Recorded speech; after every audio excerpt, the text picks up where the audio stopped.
Төбен Нурлат микрорайоны Самара өлкәсе белән шиктәш. Монда мал сатарга килүчеләрдә терлек азыгын китереп сатучылар да булгалый. Шуңа да мал табиблары профилактика эшләрен биредән башлый. Микрорайон шәһәргә якын урнашса да, мөгезле эре терлек асраучылар бар.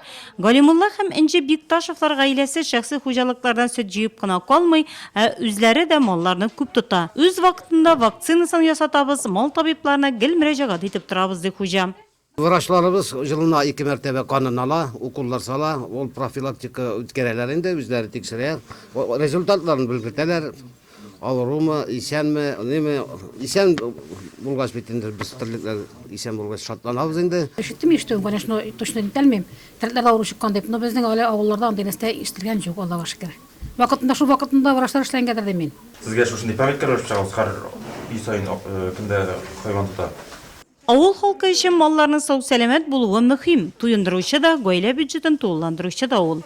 Илшат Мөхәммәтҗановның тилешә һәм нодуляр дерматит кебек вируслы авырулар хакында ишеткәне бар. Аның хуҗалыгында 6 баш мөгезле эре терлек асрала. Абзарда сарыклар да шактый, файдасы күп ди хуҗа. Малларга азыкны сатып алуга бик сак карый, нигездә үзе әзерли. Мен сатып алырга тырышкандар шул халыктан кемнәр тикшертәләр безнең ветеринарный лабораторияда. Күрсенчә, 2 сыйра сагач минем үземнең бузаулар аларда килеп тора.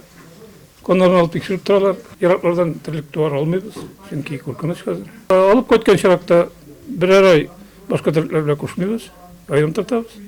Ул вакыт эчендә тикшертеп, анализларны алып, аннан куркмыйча бергә асрый башлыйбыз.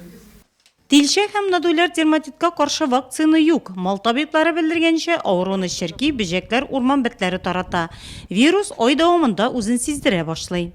Яш чура тузаннан да килә. Кеше менә булай икән, примерно дип әйтәм, менә шул Самарская нидә якын тирәдәге авырту нидә тузан белән дә килә. Тәндә кешенең менә киемендә 3 көн шул бактерия сарган вирус йәр бирә. Нодуляр дерматит менә безнең 20 километр Самарская областьта чыкты, Шигонский район. Анда күренә температура повышение 41 градус. Тәндә әйтеп киткәнемчә, узелко болезнь, язвалар, ниләр, как менә язва тишек барлыкка килә инде. Инкубационный период 28 көн. Нодуляр дерматитта. Яш шурын әйтәсем килә, основном парнокопытный. Ал белән авырта